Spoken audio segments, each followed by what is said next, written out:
아침에 나로 주의 인자한 말씀을 듣게 하소서. 내가 주를 의뢰합니다. 나의 다닐 길을 인도하소서.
권능과 지혜와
2022년 10월 19일 수요일 명지대학교 배움의 새벽 묵상에 오신 여러분을 주님의 이름으로 환영하고 축복합니다.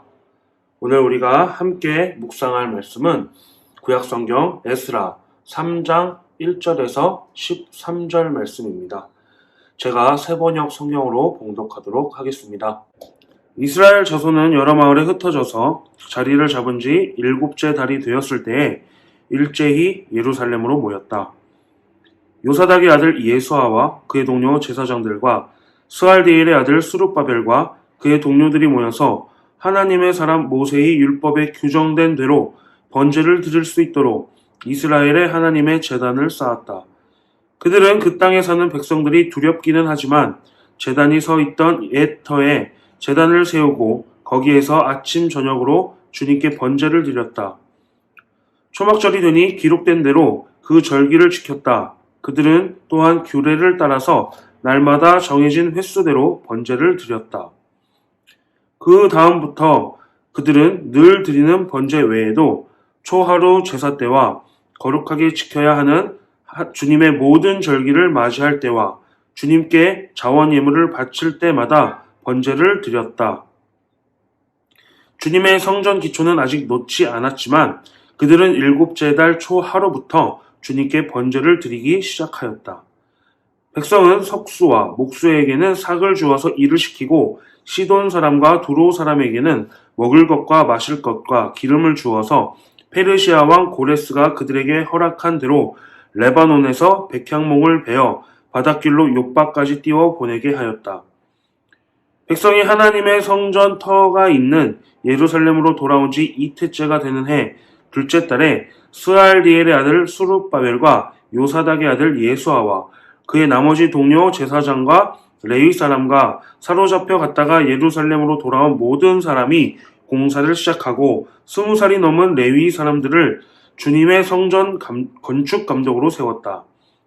예수아와 그의 아들들과 친족과 호다위야의 자손 감미엘과 그의 아들들이 한마음 한뜻으로 하나님의 성전 짓는 일을 감독하였다.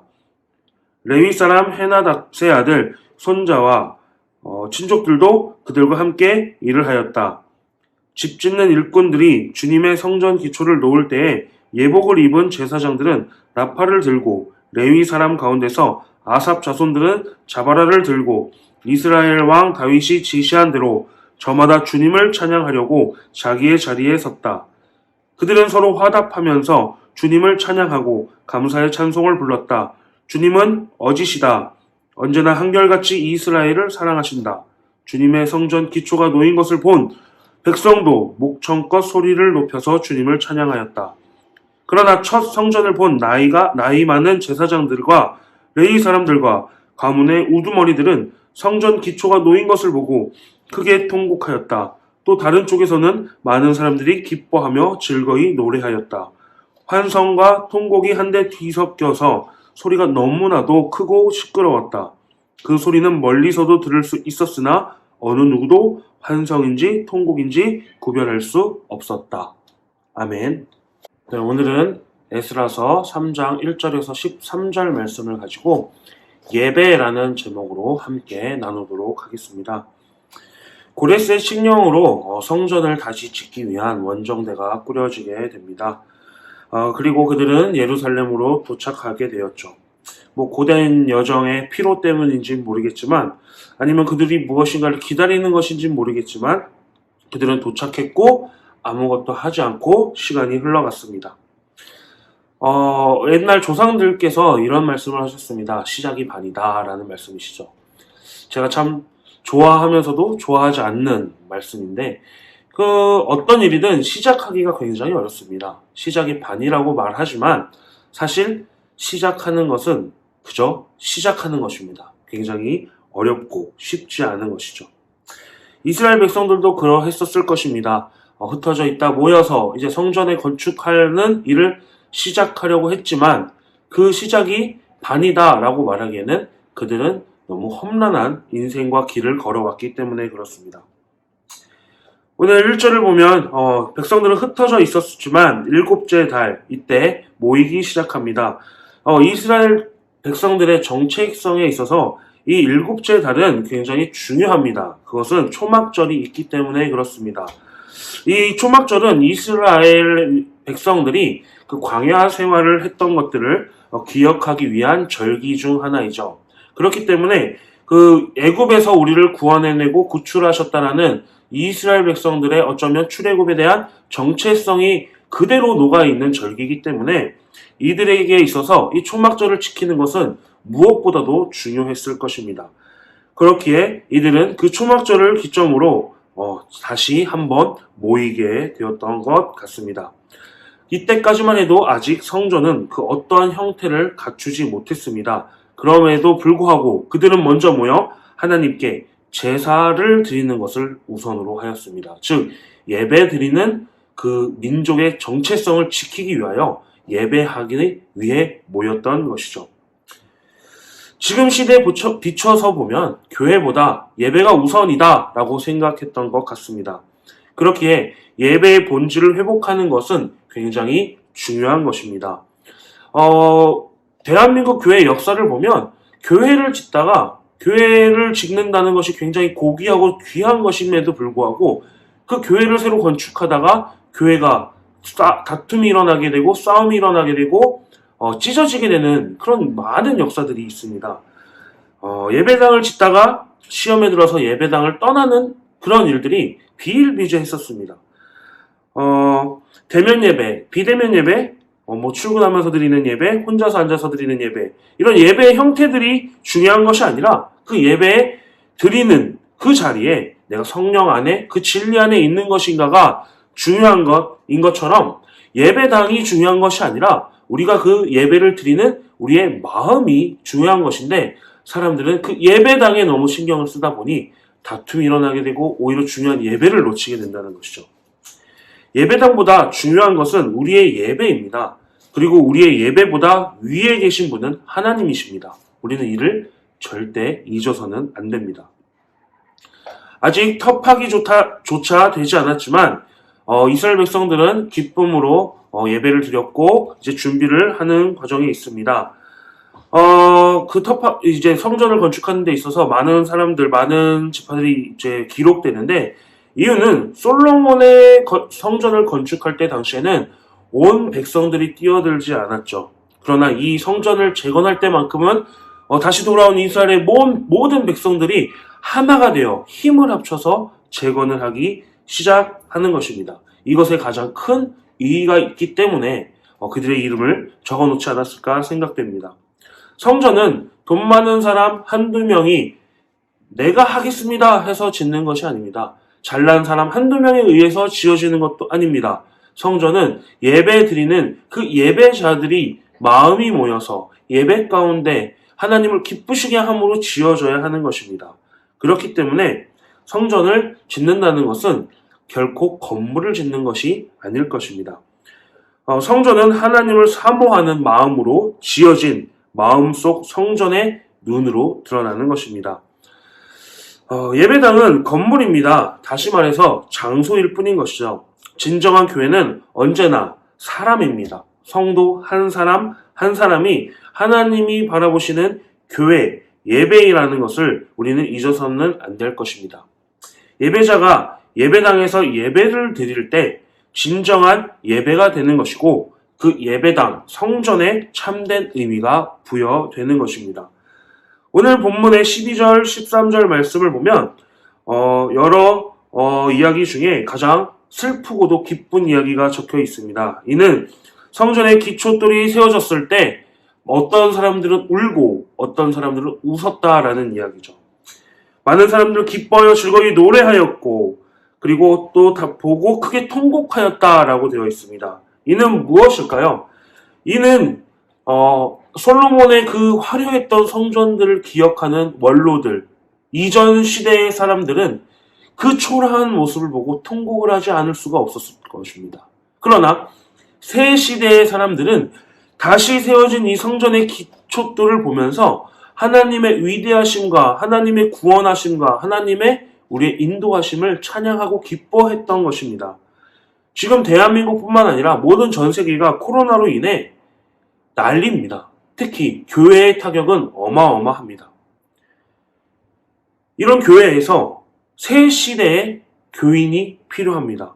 그렇기 위해서는 이전 세대의 우리가 무너진 교회를 위해서 눈물 흘려 기도해야 될 때입니다. 솔로몬 시대에 그 성전을 기억하면서 이 초라해진 성전의 기초들을 보며 눈물을 흘릴 수가 밖에 없었던 그 원로들, 그 이전 시대의 믿음의 사람들의 그 눈물의 기도가 오늘 우리의 기도가 되어야 될 줄 믿습니다.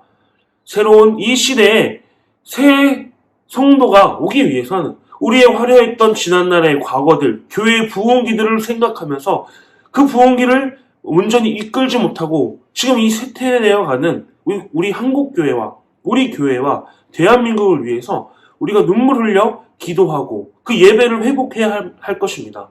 그러할 때 우리 새 시대의 성도들이 한데 모여서 다시 한 번 더 구시대의 사람과 새 시대의 사람이 어우러져서 기쁨으로 하나님을 찬양하는 그런 예배의 회복이 있을 줄 믿습니다. 말씀을 정리하겠습니다. 예배는 가장 중요한 것입니다. 예배는 우리가 물러날 수 없는 최후의 보루입니다. 이 예배의 회복을 위해서 우리는 눈물을 흘려 기도해야 할 것이고 우리의 눈물을 흘린 기도를 통하여서 새 시대의 사람들이 일어나 우리가 함께 더욱더 기쁨으로 하나님을 예배할 줄 믿습니다. 우리 배움의 교회도 그리고 대한민국의 교회도 그렇게 될 줄 믿으며 그렇게 오는 그날을 위하여 우리가 오늘도 기도함으로 예배함으로 하루를 살아가는 주의 복된 백성들 되기를 주님의 이름으로 축원합니다. 기도하겠습니다. 주님 감사합니다. 우리가 잊혀져가고 잊어져가는 그 예배를 온전히 회복하게 하시고 그 회복된 예배를 통하여서 다시 한 번 더 새 성도들과 함께 기쁨으로 주님을 찬양하고 예배하는 그런 부흥기를 맞을 수 있는 대한민국의 교회, 특별히 배움의 교회가 될 수 있도록 주님 인도하여 주시옵소서. 감사드리며 귀한 예수님의 이름으로 기도드렸습니다. 아멘.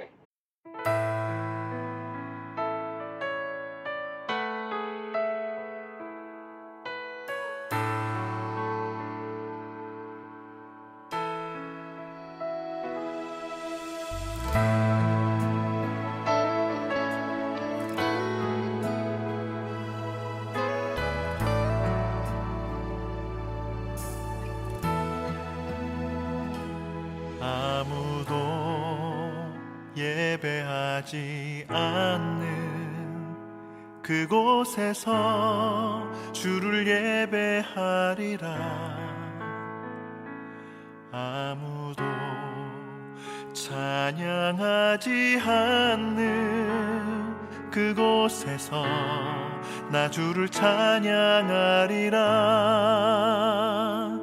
누구도 헌신하지 않는 그곳에서 주께 헌신하리라. 누구도 증거하지 않는 그곳에서 나 주를 증거하리라. 내가 밟는 모든 땅 주를 예배하게 하소서. 주의 보혈로 덮어지게 하소서. 내가 선이고 주의 거룩한 곳 되게 하소서. 주의 향기로 물들이소서.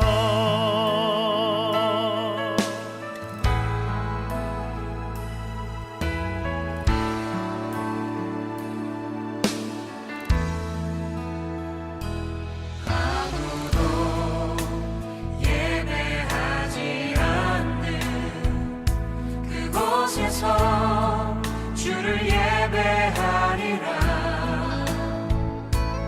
아무도 찬양하지 않는 그곳에서 나 주를 찬양하리라. 누구도 헌신하지 않는 그곳에서 주께 헌신하리라. 누구도 증거하지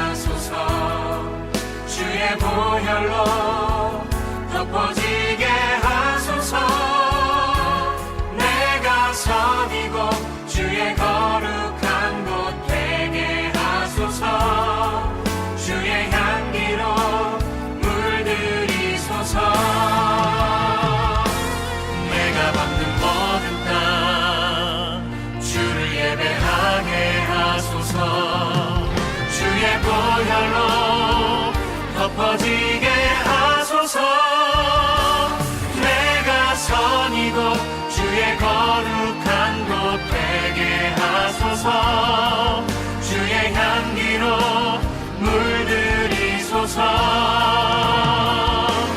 내가 선이고 주의 거룩한 곳 되게 하소서